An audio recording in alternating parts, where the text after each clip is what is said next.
And Jerry Jeudy, just get off my football team, man. Oh my gosh, that guy. There's just few Browns players in my life that I could think of that I'm just not a fan of. Jerry Jeudy's up there in terms of guys, The Cleveland Browns just watched something so wild, so confusing, so unbelievable that even the most loyal fans couldn't pretend it made sense. This wasn't your usual dropped pass, your typical "my bad," or one of those moments coaches try to patch up with polite press conference talk. Jerry Jeudy didn't just miss a catch. He sparked one of the most dissected, replayed, and side-eyed plays the league has seen in years. And now everyone from barbershops to boardrooms is asking the same thing. Was it a real mistake? Poor guy rolling out right, finds his target, finds Jerry Jeudy, lights him up, perfect pass. Then Jeudy out of nowhere, he hops? What the fuck is he hopping for? This angle, he sees two defenders and he literally jumps in the air. What is that gonna do for you? Never seen anything like that. Is jumping gonna give you super speed to run past them? Even worse, was he showboating and he just... Or something way more suspicious? Cleveland was rolling, up 14-3. Momentum glowing like a green light. 1st and 10 at the Browns' 28. Shedeur Sanders drops back cool and calm, scanning the field with that sharp footwork everyone's been buzzing about. He dodges the pressure, steps into the throw, and launches a clean, perfect spiral straight to a wide-open Jerry Jeudy deep in Raiders territory. That was the kind of pass that stamps a rookie quarterback as the guy in front of the whole country, and Jerry Jeudy caught it. Clean. Why you want to play around with the ball and cause a fumble? Man, put a 30-yard dot in your hand, you start frolicking, you're a grown man. Everybody watching this man debut, you know it's this man debut. Why in the world are you playing around with the ball in your hand? You work for Dillon? Stefanski put you up to this, bro? Long-haired ass dude. Do y'all actually see this, bro? The man get the ball and start frolicking, bro. He frolicking, trying to point off, trying to troll. Why you trolling? But then, out of nowhere, he just let it go. Here's where the whole situation flips from odd to downright suspicious. This wasn't a contested catch, it wasn't tipped, it wasn't a wet ball moment, none of that. Jeudy actually slowed down like he hit a hidden speed bump before the ball even reached his hands. He cradled it for a heartbeat, then the ball slipped away like somebody pulled a magic trick on live TV. It didn't look natural, it didn't look forced, it looked intentional. The internet lost its mind instantly, no exaggeration. Fans were chopping up slow-motion clips, freezing frames, zooming in, comparing angles like they were investigating a heist. Jerry knows this, and we remind him and remind our players it's always the guy that you can't see that they're coming. So I don't think it was a loaf. People weren't watching a drop, they were watching what they believed was a setup, a stunt, something shady tucked behind the curtain, because to them, nobody catches a perfect throw from their own quarterback and just lets it fall unless there's something going on. And then came the loudest question echoing through Cleveland like a ghost walking down every hallway. Was Jerry Jeudy paid to drop that ball? That's the theory bouncing around group chats, sports shows, and comment sections, and it hasn't stopped haunting the city since that moment. The timing of all this is just too wild to ignore. Shedeur Sanders has officially stepped onto the NFL stage, and he's not creeping in quietly. He's kicking the door wide open. The rookie who people laughed at for being a 5th-round pick under Kevin Stefanski is now shutting mouths all over the league. And right when Sanders is stacking momentum, looking more and more like a real NFL quarterback, Jerry Jeudy, the seasoned vet, the Pro Bowler from last season, the guy meant to be his steady option. That Shedeur is going to get all the first-team reps. How important is this week of practice going to be for you guys and for you specifically to develop chemistry with him and try to get something going? It's going to be very important. And what have you seen of Shedeur? We don't really get to watch very much practice, and I know he hasn't had first-team reps yet, but what kind of development have you seen in him over these past few months?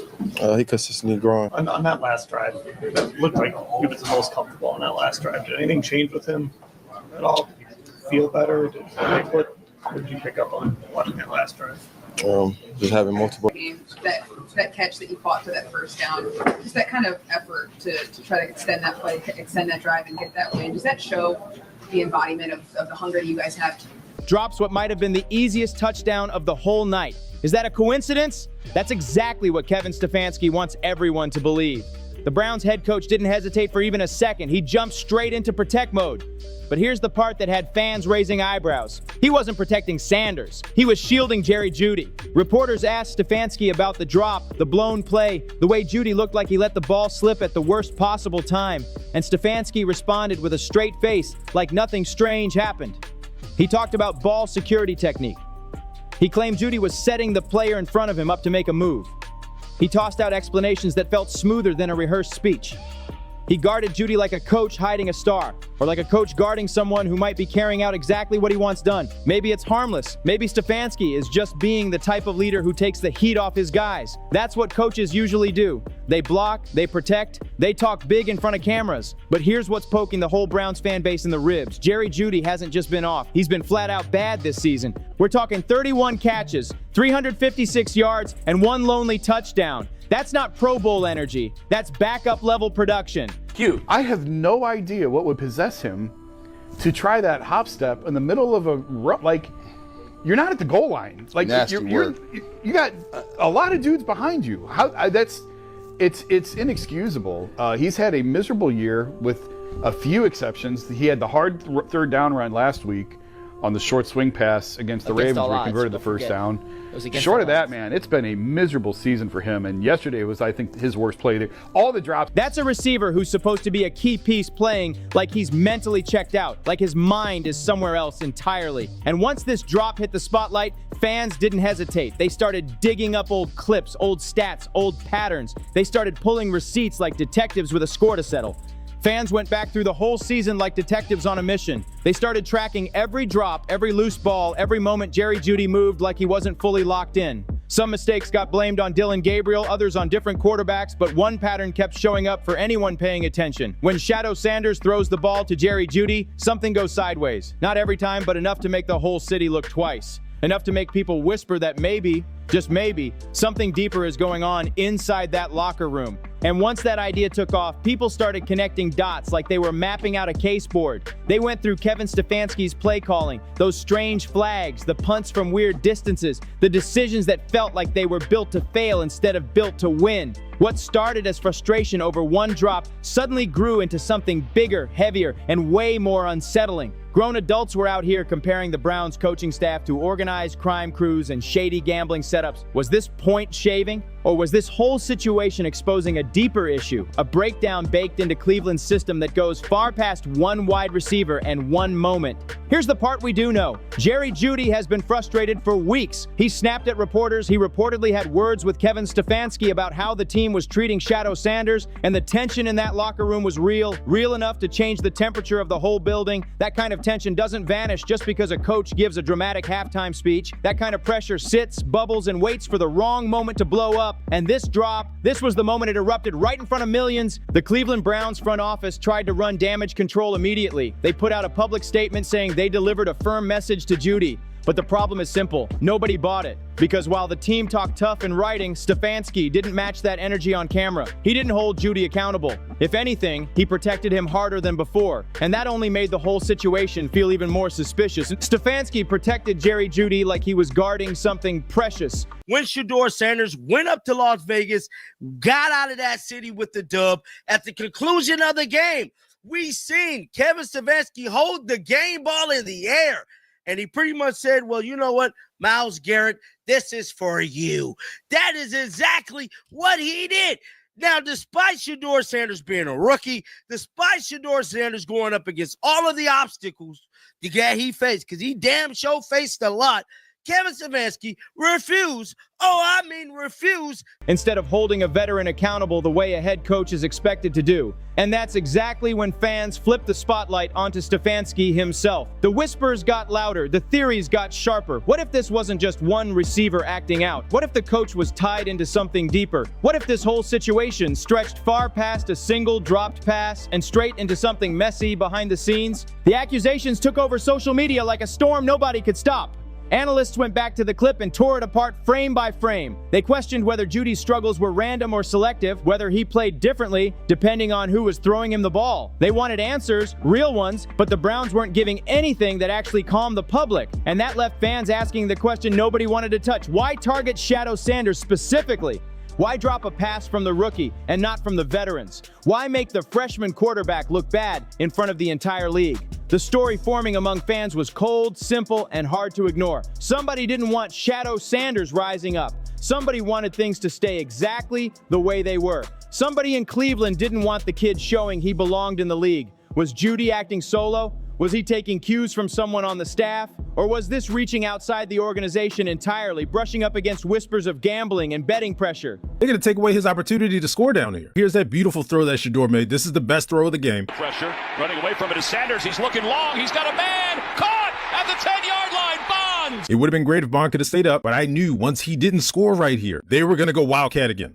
And here he goes again. He scored earlier. He lowers his shoulder to the goal line. Now this throw. Off the play fake, he'll roll the pocket. He's been rolling it an awful lot today. This makes me very, very upset. Not the throw itself, but what happened after this. Inside Raiders territory, fumble the ball. Now, when Jerry Jeudy caught that ball, he had an entire sideline. Even if he didn't score, they're in red zone territory again, setting Shedeur up for the chance to make something happen and possibly score again. The theories kept stacking up, the questions kept growing, and meanwhile, the NFL stayed quiet like they were hoping it would all fade away. That silence fired people up even more. Fans started demanding a real investigation, a full league-wide one, not some small in-house Browns report that gets locked away in a folder nobody ever sees again. They wanted officials to look into whether sabotage was happening, whether point manipulation was on the table, whether gambling circles had somehow slipped their way into the organization. The momentum kept growing like a wave, pushing these accusations everywhere. And right in the middle of the chaos was Shedeur Sanders, trying to prove he belonged while some of his own teammates looked like they weren't helping him at all. This moment cracked open something the Browns front office definitely didn't want the world to see. It exposed real, deep-rooted dysfunction, messy, tangled problems that go way beyond play calling or roster choices. It raised questions about loyalty, about trust, and about whether certain veteran players were actually willing to trip up a young quarterback just to protect their own spot or to satisfy some outside pressure that nobody wants to admit exists.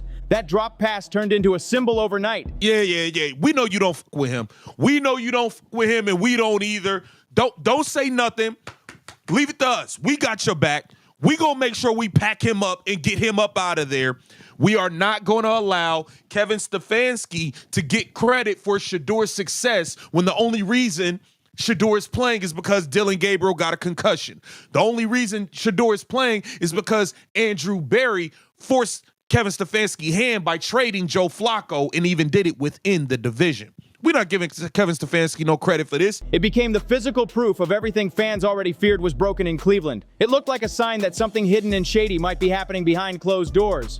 It was the moment where all the excuses fell apart and people started asking the questions the organization hoped they'd never hear out loud. And the worst part? Kevin Stefanski's response didn't calm anyone down. It made the whole thing look even stranger. A normal coach would have stepped up and held his receiver accountable. A normal coach would have backed his quarterback without hesitation. A normal coach would have made it crystal clear that in Cleveland, effort has to be full speed, every snap, no exceptions. But Stefanski didn't do any of that. He protected Jerry Jeudy like the cameras were watching something he wanted hidden. Stefanski sounded like a man guarding a secret, not a leader demanding excellence. And now, what's left? A Browns locker room drowning in confusion, a rookie quarterback fighting to prove himself while his own organization feels like it's pulling the floor out from under him, a veteran receiver whose play sparks more suspicion than confidence, and a coaching staff whose credibility just got knocked out by one controversial moment and one shaky response. The comment sections haven't calmed down. They're getting louder by the hour. The frame-by-frame breakdowns aren't disappearing. They're spreading everywhere. And the calls for the NFL to step in and really investigate what's going on in Cleveland aren't slowing down one bit. Because sometimes in sports, you see something that just doesn't match the story you're being told. You see something that feels off. You see something that makes you question everything you thought you understood about the honesty of the game. And just when everyone thought the situation couldn't get messier, the next layer of this Browns saga peeled back like a scene out of a crime movie. You've got a 5'9" quarterback running around and could twist an ankle, and Shedeur would have to play Sunday in Foxborough, and he's not getting any reps. That seems like bad preparation, no? It does. You wouldn't question it if you know, you had a backup. If it was Kelly Holcomb, yeah, right. If it was, right. I wouldn't. It's not. It's a kid they haven't. He hasn't taken first-round team reps with anybody yet. It's almost like, you know, the coach is saying, okay, you gave me two rookie quarterbacks. I'm going to prepare one of them, and we'll see what happens if he goes down. Well, that's not fair to Shedeur. Because after that drop went viral, more players inside the building started leaking tiny bits of information. Nothing concrete, nothing bold, but just enough to make fans feel like something inside that locker room isn't sitting right. Whispers turned into theories, and theories turned into full-on suspicion. People started noticing how certain veterans interacted with Shedeur Sanders on the sideline. The body language looked stiff, cold, almost forced, like they were standing next to someone they didn't want rising too fast. And the cameras caught it. Wideouts not dapping him up after big throws. Linemen slow walking back to the huddle after he took hits. Teammates giving him that sideways glance like he was an outsider stepping into territory they didn't want to surrender. It didn't look like support. It looked like silent beef brewing in real time. Then came the biggest eyebrow raiser of the week. Reports claiming some offensive players were frustrated with the attention Shadow was getting. They said certain veterans didn't like how the media was hyping him, how fans were pushing for him, how the organization seemed to be shifting their tone around him. That's when the storyline changed from a drop pass to a possible power struggle in the heart of Cleveland's offense. And if the tension wasn't enough, practices started getting weird too. Reporters noted that reps were being shuffled strangely, with Shadow sometimes getting fewer snaps right after major momentum games. That only added fuel to the thought that someone inside the building wanted to slow him down before he could shine too bright. Because let's keep it real, nothing scares the old guard more than a young quarterback who suddenly looks like the future. Trouble, huh? No, I want to ask you what your relationship with him is. Yeah, well, what people do outside the building isn't really in my control. It's not in my power, so I don't. You act like I go out there and tell them to do whatever. You know, that's not nothing I could control or nothing I could do. Just happy to be here. Coach Stefanski, been coaching. Fans saw all of it and they weren't staying quiet. Social feeds exploded with comments accusing the Browns of trying to dim Shadow's light. People started saying things like they could see the energy shift and that the veterans weren't rocking with him like they should. And when fans start reading body language better than front office press releases, that's when you know the drama has officially left the field and taken over the whole franchise. Jerry Jeudy didn't just drop a pass on Sunday night. He dropped a truth bomb so loud it shook the entire NFL world. He exposed cracks inside Cleveland that the front office hoped nobody would ever see. He exposed questions about loyalty, trust, and intent that no team wants floating around their locker room. And he opened the door to the possibility that something deliberate, maybe not point shaving, but something that definitely smelled off, might be happening in pro football in ways nobody was brave enough to mention before. And now the eyes of the entire league are locked in on Cleveland like it's the center of a crime scene. Everybody wants answers. Fans, reporters, former players, even rival teams. And the problem is simple. The Browns don't look prepared to give any honest explanations. This situation stopped being about one receiver or one quarterback a long time ago. It's about whether the game people love is being played straight or being shaped in the shadows. This is what happens when actions don't match the story. This is what happens when talented players look like they're underperforming at the exact moments that matter most. This is what happens when a coach protects someone who should be held accountable instead of backing the young quarterback fighting to earn his place. And this is what happens when millions of people see something that feels wrong and refuse to look away. Jerry Jeudy's drop pass just turned into the most important play in modern Browns history. Not because of the drop itself, but because of everything it exposed. And now the biggest question echoing across the NFL isn't, did he drop it? The question haunting everybody is simple and chilling. Was he supposed to? If you're rocking with this breakdown, make sure you like, subscribe, and share. And I'll see you on the next one.